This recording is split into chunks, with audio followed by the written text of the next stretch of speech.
Well, firstly, it's a huge pleasure for me to be chatting with both of you. I grew up watching you, Delvene, and really chuffed to be having an opportunity to talk about this movie with you. And lovely to meet you too, Victoria.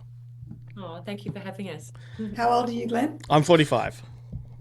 Oh, what did you watch growing up? Well, well, I did watch the Hogue Show with my grandparents all the time, and Sale of the Century. Must have been five. I have a very, very good memory when it comes to film and television. It goes right back to when I was probably 2. That's how far back my memory goes. That's impressive. I'll give you that.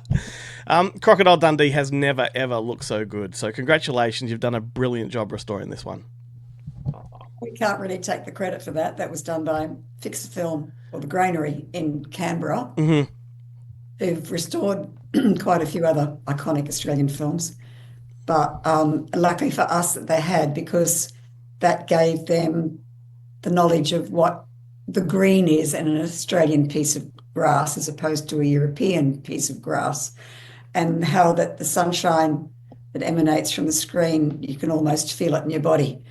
And there's quite a different colour grade required for Australian films than Particularly there the are. outback too, the red Yeah, earth and the blue skies. It's a really different color that Europeans, it's a different color. So we Yeah, for were, we sure. were so that we were able to have the colour grade of such high quality done in Australia, because it would have been different if it was done mm, elsewhere without that authenticity, and authenticity underpins Crocodile Dundee's message. So we got lucky. 100%. So you were riding shotgun all the way along the production of this? Like, were you there to make sure that every single frame was how it should be? Well, we were at the end when we were colour grading, Mm, and we go to Canberra to look at the techie side of it, yeah. to see, how the laboratory handles the mm, 200,000 individual frames that need careful restoration. Hmm. And it was an intriguing process. I mm, had no idea it would be so mm. labour intensive, but it's an art form really to get it right. Peter Richards, the director of the Fixer film now called The Granary, he actually had just done Picnic at Hanging Rock, Right. which was Russell Boyd's masterpieces, of Hmm. course. And Peter had often said that it was only because of doing that work that he felt comfortable saying yes to the huge sort of brief of restoring Crocodile Dundee. Obviously, it's a big job, but he felt very comfortable with Russell's work and Russell's vision. And what's really beautiful too is that it's almost like the technology of cinema has now caught up to the restoration technology is incredible, but now also the fact that the audience can see that at the other end, Hmm. it's like for the first time you're really seeing what Russell Boyd's master cinematography, what he saw through that Mm, lens. It's very interesting. mm. Yeah, incredible. And did the looming anniversary sort of put pressure to get it done quicker? Not really. It wasn't about the anniversary. It was about the fact that the film was deteriorating. Yeah. So it was future proofing. It had to be addressed, or we wouldn't have had a film. And that's where it started. But it's great that there's an anniversary looming. Mhm. It Yeah, keeps the absolutely. terrific. And Victoria, how did Exactly. how did you become involved with the whole thing, like from the documentary to this restoration? Like, Well, Delvin and I met about 10 years ago, personally through the little my kids' primary school, and Delvine's grandchildren went there, and we worked together on a P&C committee, and pretty much went zing zing. I like the way you work. Let's mm, do this. So it's wonderful. We have a really great friendship and a really great way to work. But professionally, I'd been a distributor for many years, media exec and airtime sales, and then distributor, and had my own distribution company for many years. So it's that sort of level of, we had a lot of contractual work to work through, considering the change marketplace of the rights that are in the contracts and things like that. And the deals that were done with Paramount, were incredible deals that John, as a mastermind, had done 40 years ago. But the market's changed a lot. So mhm. we really had to review a lot of things. And in that, and that's the thing, it really is. It's extraordinary the level of activity internationally that Crocodile Dundee still is licensed, and we needed to keep up with the tech specs of the new platforms. We needed to have that level of master, and we had masters, but they were home ent masters, they were Blu-ray masters, Mm-hmm. they were the digital masters that we could allocate weren't the actual source. Yep. So, and obviously you can only restore from the source and scan in. So that was the decision to scan in at 6K, which was the highest resolution possible from the film stock, Mm-hmm. and do the 4K restoration. Incredible. You can't believe everything you read, but I did read that it was Paramount that requested to have some of those poorly dated insensitivities removed from the film. What was your initial response to that? Personally, I was a bit reluctant, but the film just works so well without them anyway, so it ended up not mattering. But what was your initial response to that? Well, those scenes have been out. It wasn't just Paramount, it was other distributors too. Mm-hmm. Yeah. Those scenes have been out for about 12 years internationally. Right. Were never addressed internally in Australia. Mm-hmm.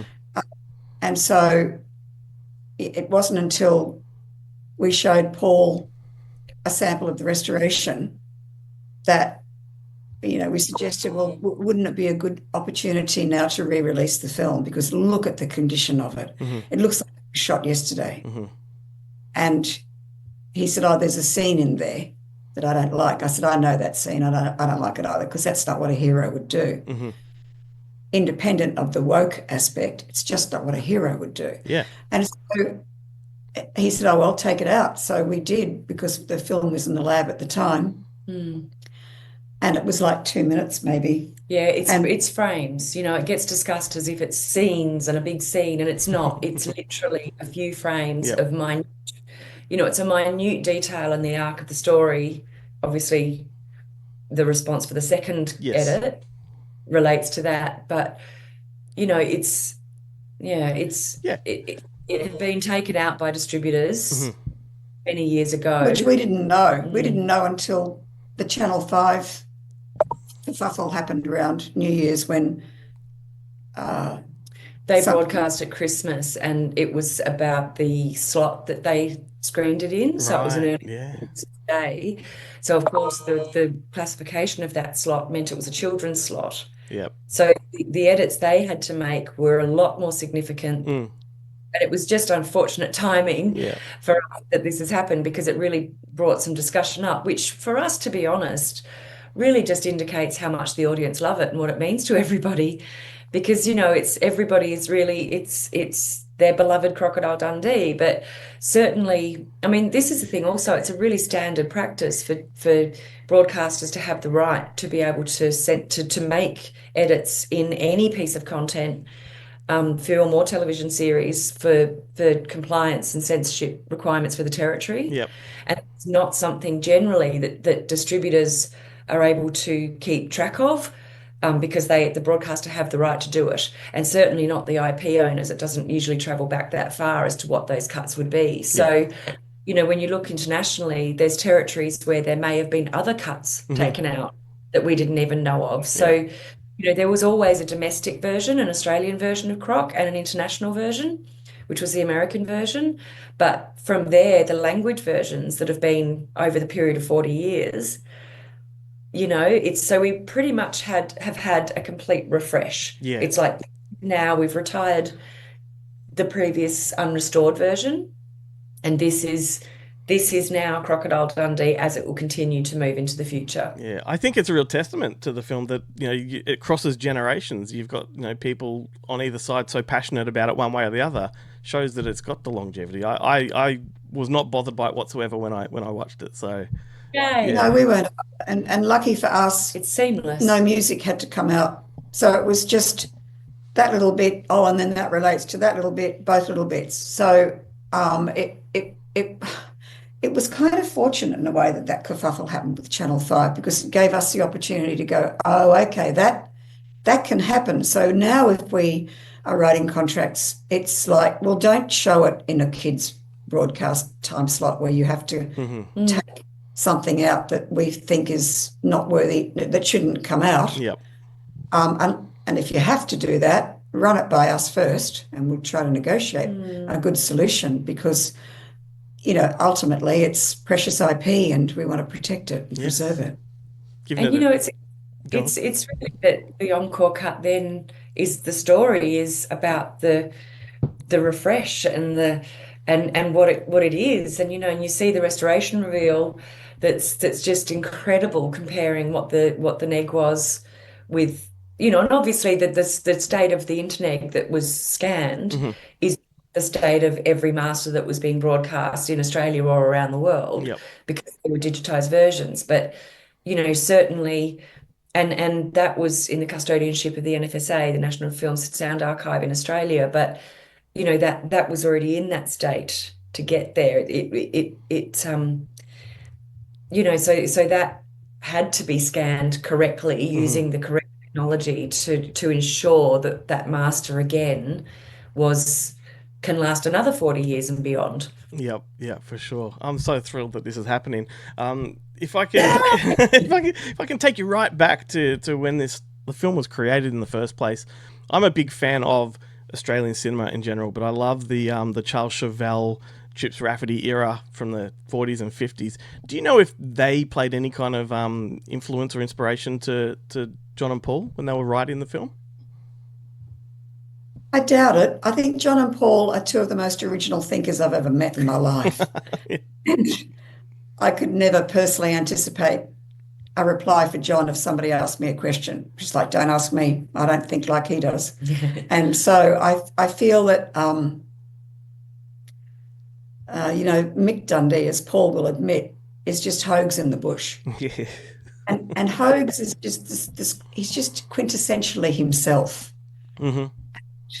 I've just been reviewing a lot of the old Paul Hogan shows, and just for our legacy, and I look at some of those sketches and I think that's just early Mick. It's the same philosophy and the same attitude and the same disregard for authority. He's a larrikin. Absolutely. And same, and that's why those two guys, they were so instantly connected and deeply connected in terms of their values that I don't think they were ever seeking inspiration. I think inspiration came to them. Mm-hmm. Okay, yep, that makes sense. I kind of imagine that every bloke in Australia wanted a mateship like theirs, like it was something that you want in your life, a muse like that. Yeah, for sure. Have you read the Love of an Icon? Did you have a chance? I did. I'm going to ask you about that as well. Like, I absolutely loved it. I'm big on, as I said, Australian cinema, but I love this era particularly. So yeah, and I love that it was a love letter to John more than anything, and that was just really touched me. So beautiful stuff for sure. That's good. We like to people. In regards to Hoag's and this film, I feel like it'd be the gift that keeps on giving for him, but I do notice, or I feel like he's a little bit reserved when he does reflect on it. Do you know why that might be? When he reflects on Mick Dundee? Yeah. I found that really interesting too, Glenn, because when we interviewed Hoag's for Love of an Icon, his happy place was in the room that we've set up, one of the bedrooms in this house that we've got as a production office. We set up as a Paul Hogan room. Yeah. And we could barely get him out of there. We knocked down the hole.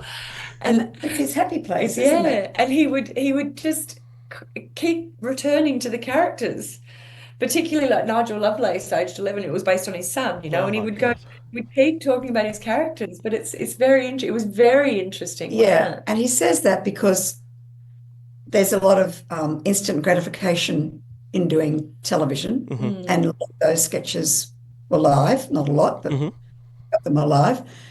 So you could tell when an audience got the joke, and then you feed off that, and there's this great, energy in the room as a result of that. Mm-hmm. But with filming, you have to wait quite a while. Yep. And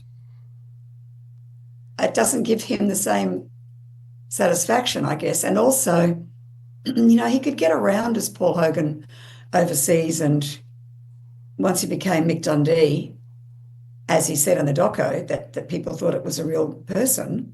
So he lost so much of his freedom and anonymity. Mm-hmm. Then that robs him of the ability to move freely, but also be the observer. Yeah, which all writers have to have.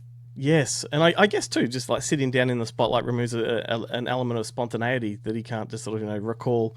But I did find, like, as you wrapped up towards the end of maybe an interview, it came out like at the end, like, his personality really came to the surface as he sort of slowed down and the cameras were winding. You know what I mean? Like it's yeah. very interesting. I tried to capture him candidly because he's obviously, as you just said, if there's a camera on you, you behaved different. You behave differently when you know someone's watching you. Yeah, yeah. Even if it's not a camera, and so times it by a camera, and it's a huge magnification of scrutiny. 100%. And so to get him to just be Hoax, my old mate Hoax, such a joy. Yes. Not very seen, not seen at all, really. Yeah. To the general public, and that to me is worthy of showing. And the public, I speak for them. We feel like you're friends, so it's lovely to see as well. For sure. That's great. Yeah. And that's beautiful. That's beautiful that you say that and you can feel that, because to have the honour also to work with Delvene and Hoax and John, it's the honour is incredible, and that's always something that struck me right from beginning to work with them. The three of them, the chemistry, it's just magic. It's magic, and you can't, how do you put that into some tangible thing? And it's just such a beautiful thing that Delvene was so generous with her story, really, particularly with Love of an Icon, to share that, because how else do you start to define what the magic elements are of a film like Crocodile Dundee? That is right. Why it jumped out the screen the way it did. Mm-hmm. It's very special. 40 years is a long time for people to still love a film as much as they do. For sure. It's very special. What are your favourite moments from the film? Like, just as when you watched it over and over to do this, do you have any favourite moments in there that maybe we don't think are as special as you do? I do.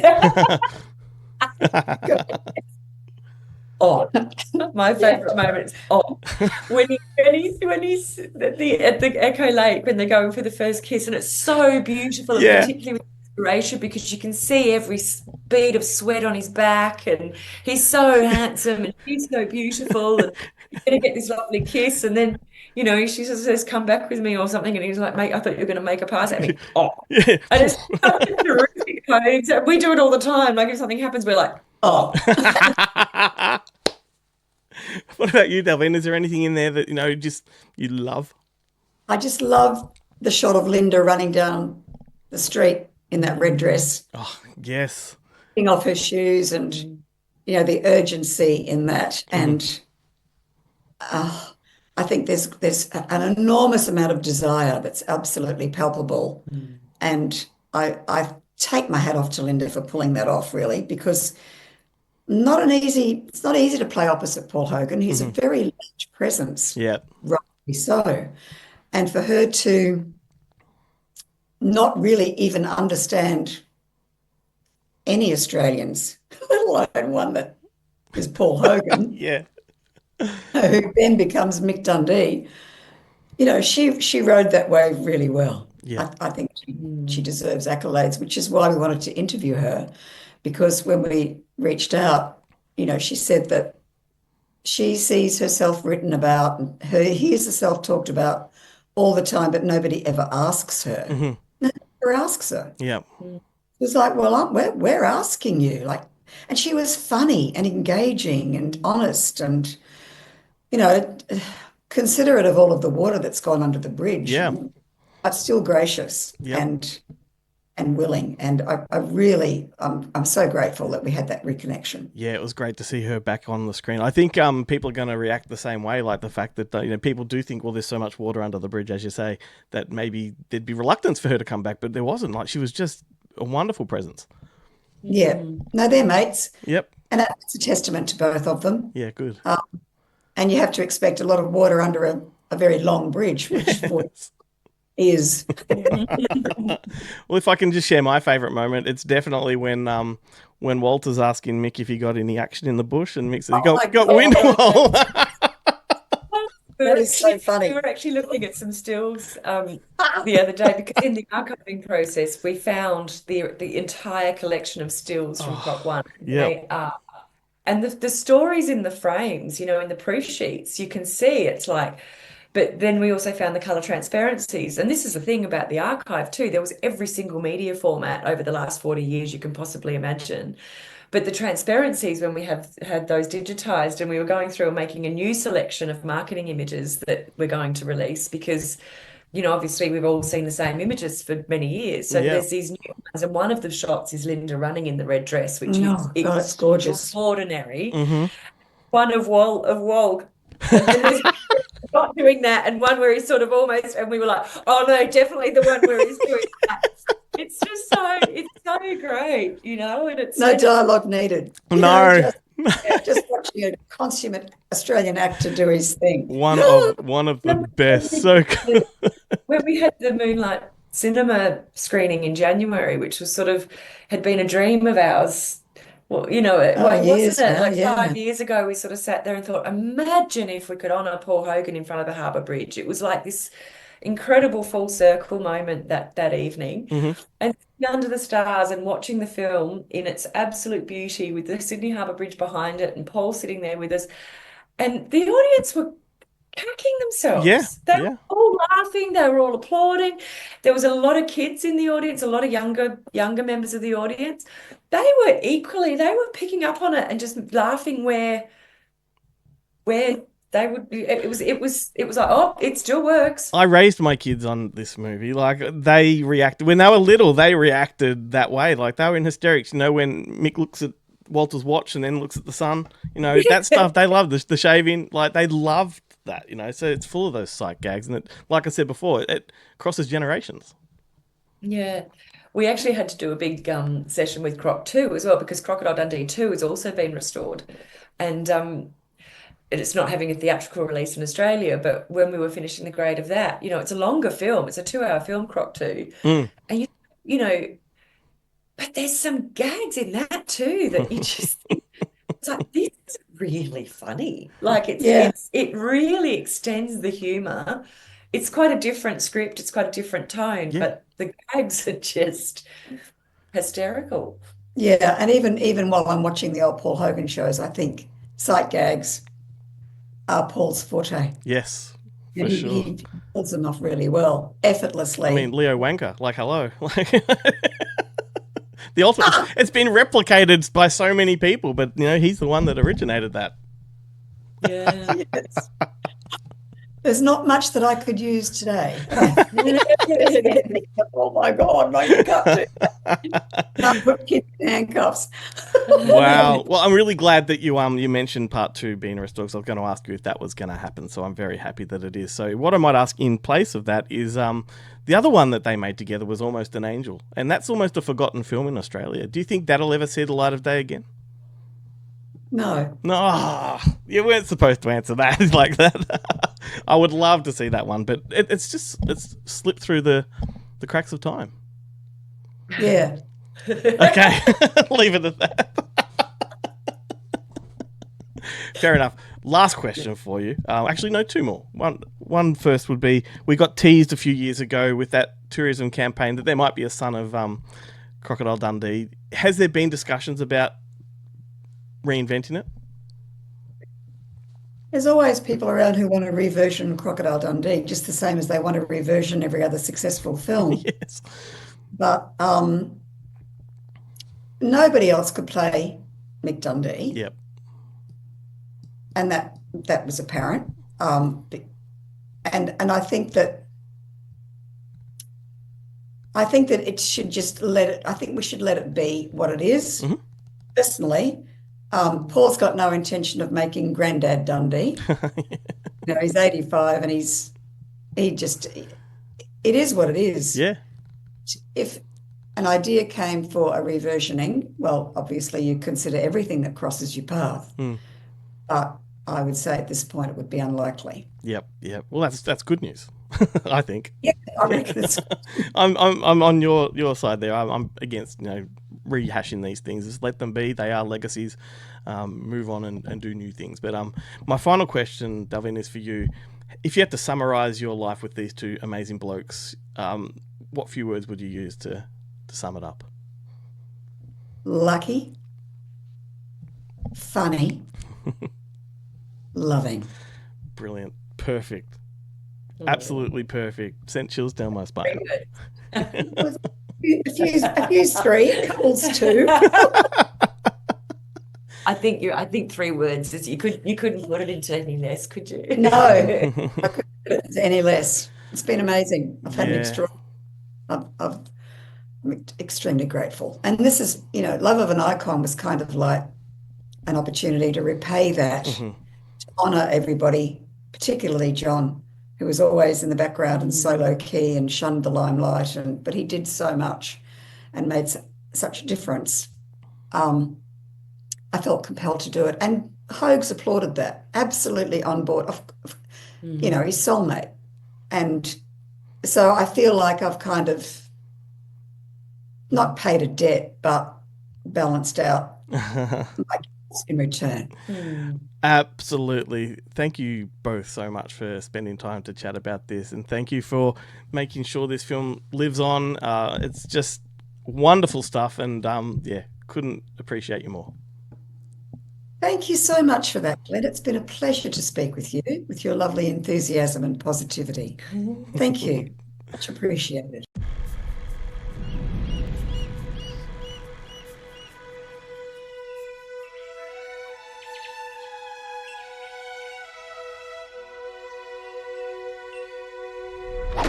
Michael J. Crocodile Dundee.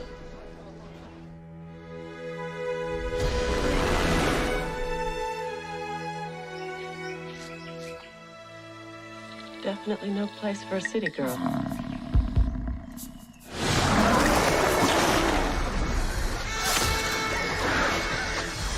When I go back, why don't you come with me? Make a great wrap to the story.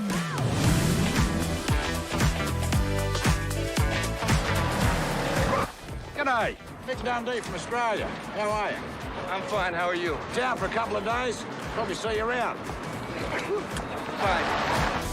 G'day. Hello. G'day. Well, if you can manage, Wal, I'd like to stay a while. Wouldn't have anything to do with a certain lady writer, would it? Your town, Signor Me. Straight.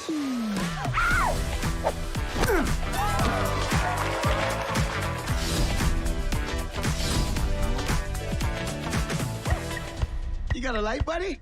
And your wallet. He's got a knife. That's not a knife. That's a knife.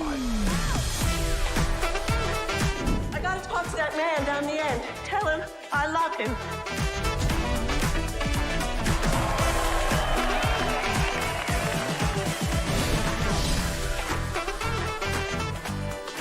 How do you like your go, Anna? Medium? Well done? You having any? Nah. Tastes like shit. Oh.